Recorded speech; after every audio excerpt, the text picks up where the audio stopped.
Hi, this is Daniel Ham, and our reading is Introduction to Industry and Company Analysis.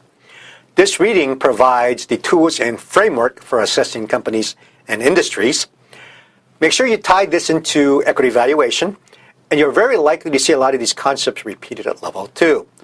So to start with, I'm going to draw up a top-down analysis framework, and it's important to understand this as a background because we can tie a lot of these ideas to a top-down perspective. So give me a chance to kind of draw a graphic up here, and it looks like this. I'm going to start with some circles.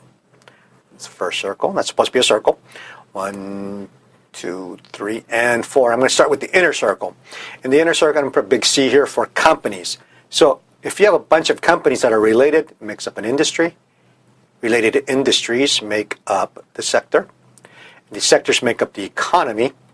And as a top-down analyst or top-down portfolio manager, you're going to start with the macroeconomic environment, and then you're going to select favorable sectors, and within those sectors, favorable industries, and within those industries, you're going to go with favorable companies. So top-down, start from the outside, go toward the inside, so the arrow is pointing from outside to the inside.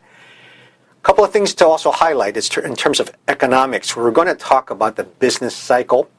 So recall that from the macroeconomics. And then sectors. And sectors really are an industry classification system.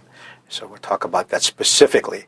And now we're going to start with looking at 3 specific uses of industry analysis. So the first use is contextual. And we drew up the top-down analysis, and the inner 2 circles are industry and company. So the growth opportunities, the competitive environment, and the risks associated with the industry is going to filter down to the company. And then leads us to, this is still part of the Porter model, the elements of company analysis. What is your competitive strategy, really? I mean, in general, you have 2 general ways to look at your competitive strategy. One is looking at it as a cost leadership. You're the lowest cost producer. If you want to make a profit and push out some of your competitors, and that can happen if you have cost leadership, and it tends to be more and you tend to also compete on cost if you're more commodity-like, less product differentiation, as opposed to the other strategy, product or service differentiation. Here, you're competing on your ability to do something different than your competitors. Things like quality, delivery, achieve a premium price. A good example is, say, Coke and Pepsi. These 2 companies have a lot of pricing power, and really, if you really look at the actual product itself, is the recipe or the ingredients are just sugar, carbonated water, and syrup.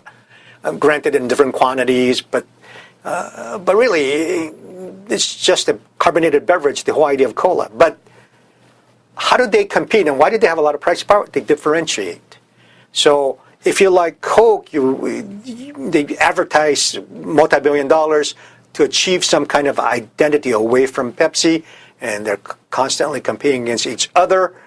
And that kind of finishes this last point in the reading. Let me sum up some of the important items. Make sure you understand Porter. I cannot stress enough. Porter, and Porter.